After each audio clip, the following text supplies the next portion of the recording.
Bismillahirrahmanirrahim. Assalamualaikum warahmatullahi wabarakatuh. Hai anak-anakku kelas 3, jumpa lagi dengan Pak Mus. Bagaimana kabar kalian anak-anakku semuanya? Mudah-mudahan kabar kalian semuanya sehat ya, dan dalam perlindungan Allah Subhanahu wa taala. Amin. Gimana puasa Ramadannya anak-anakku semuanya? Mudah-mudahan harapannya Pak Mus kalian dalam menjalankan ibadah Ramadan diberikan kelancaran ya, dan diberikan kesehatan. Untuk Al-Islam pada pertemuan pagi hari ini, Pak Mus akan menyampaikan materi tentang kisah Nabi Ayub. Sebelum kita belajar, marilah kita berdoa terlebih dahulu dengan kita membaca basmalah bersama-sama. Bismillahirrahmanirrahim. Terima kasih. Disimak ya video dari Pak Mus, kisah Nabi Ayub. Kisah Nabi Ayub alaihi salam, kesabaran yang berbuah nikmat. Kisah Nabi Ayub alaihi salam disebutkan dalam Al-Quran sebanyak 4 kali.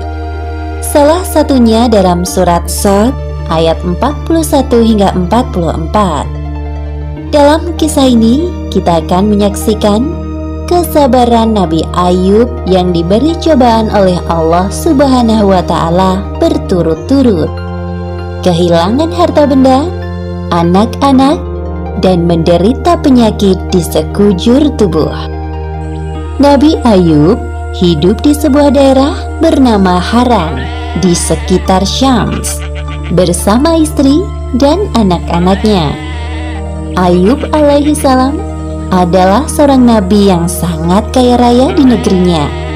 Beliau memiliki lahan pertanian yang luas dan hewan ternak yang banyak. Dengan semua harta benda yang dimilikinya, Nabi Ayub tidak lupa bersyukur kepada Allah Subhanahu wa taala.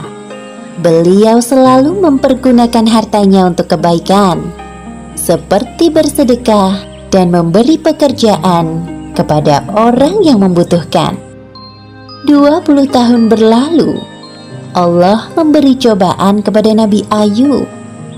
Pertama, semua tanaman dan hewan ternaknya mati, terserang hama penyakit. Tidak ada satupun yang tersisa. Meskipun begitu, Nabi Ayub tetap bersyukur kepada Allah dan lebih rajin beribadah. Berikutnya, anak-anak Nabi Ayub yang berjumlah 12 orang meninggal dunia. Nabi Ayub merasa sedih ditinggalkan anak-anaknya. Namun, beliau tetap bersyukur dan makin menambah keimanannya kepada Allah sembari menghibur istrinya. Sabarlah wahai istriku, janganlah kita berlarut-larut dalam kesedihan. Semua harta dan anak-anak yang kita miliki adalah pemberian dari Allah, dan pada waktunya akan kembali padanya. Iya suamiku, terima kasih telah mengingatkanku. Pada suatu hari berikutnya, ketika bangun tidur, tiba-tiba seluruh tubuh Nabi Ayub dipenuhi luka yang tidak sedap dipandang mata.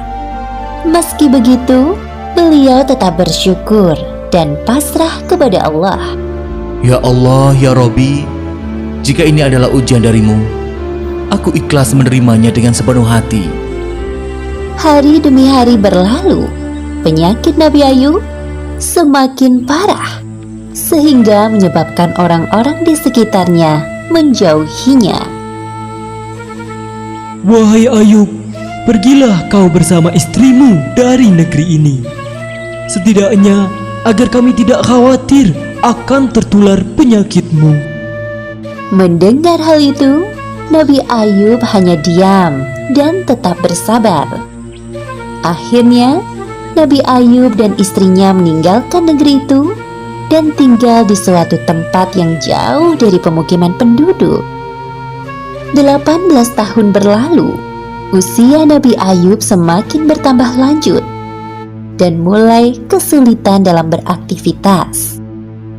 Selain disebabkan karena usia, juga karena penyakitnya yang tak kunjung sembuh.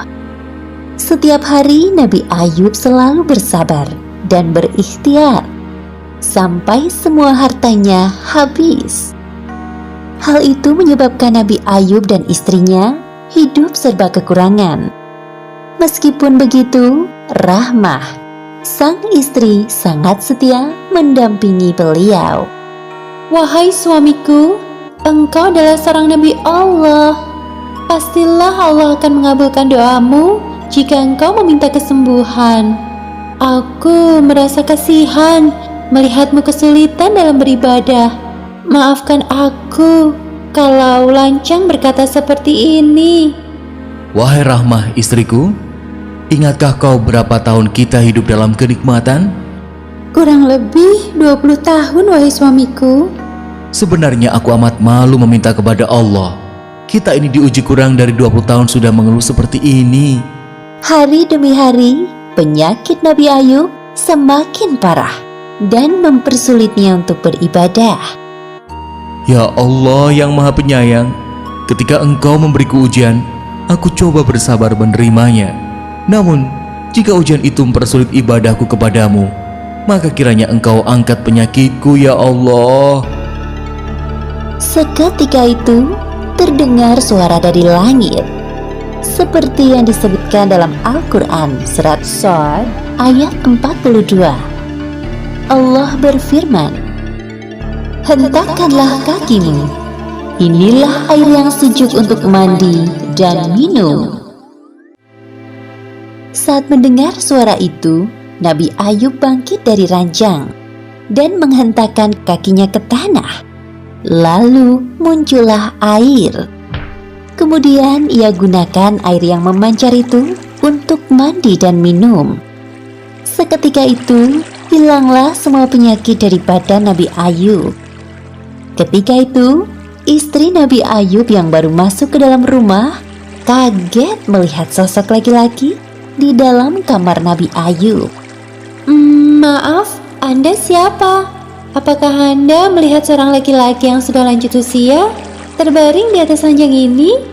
Laki-laki itu berbalik badan dan berkata kepada Rahmah, Wahai istriku, tidakkah kau mengenaliku? Engkau Ayub?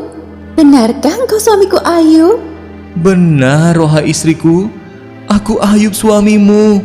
Allah telah menyembuhkan penyakitku dan mengembalikan tubuh dan parasku seperti saat muda dulu. Alhamdulillahirrabbilalamin. Terima kasih ya Allah. Keesokan harinya, berita tentang kesembuhan Nabi Ayub sampai ke telinga orang-orang. Mereka beramai-ramai mendatangi rumah Nabi Ayub dengan membawakan berbagai macam hadiah. Kemudian Allah memberi kekayaan hingga 2 kali lipat dari harta yang dulu dimilikinya. Selanjutnya, Allah memberi karunia kepada istri Nabi Ayub. Kemudian ia pun hamil anak kembar selama beberapa kali, seperti yang disebutkan dalam Al-Quran Surat Shad ayat 43.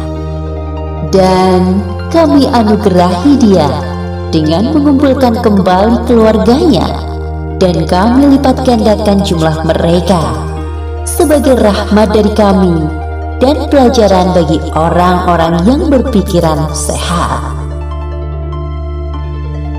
Demikianlah akhir kisah Nabi Ayub alaihissalam yang diberi ujian bertubi-tubi dari Allah Subhanahu wa Ta'ala. Hikmah yang dapat kita ambil dari kisah ini: pertama, hendaknya kita selalu bersabar saat ditimpa cobaan. Kedua, innama al-usri yusra. Di balik kesulitan ada kemudahan, seperti yang dijanjikan Allah dalam Al-Quran. Dan ketiga, jangan lupa untuk selalu berdoa dan berikhtiar, karena Allah Subhanahu wa Ta'ala selalu mendengar doa hambanya yang beriman. Wallahu a'lam bishawab.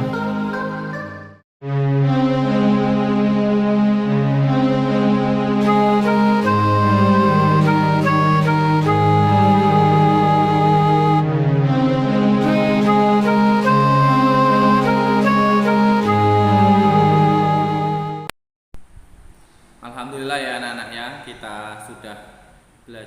dengan cara menonton video ya, yang dimana videonya tentang kisah Nabi Ayub. Jangan lupa untuk video ditonton berulang-ulang ya, biar kalian paham ya tentang kisah Nabi Ayub ya. Alhamdulillah, pembelajaran pada pagi hari ini berjalan dengan lancar. Marilah kita akhiri dengan kita membaca hamdalah bersama-sama. Alhamdulillahirabbil alamin. Billahi taufik wal hidayah. Wassalamualaikum warahmatullahi wabarakatuh.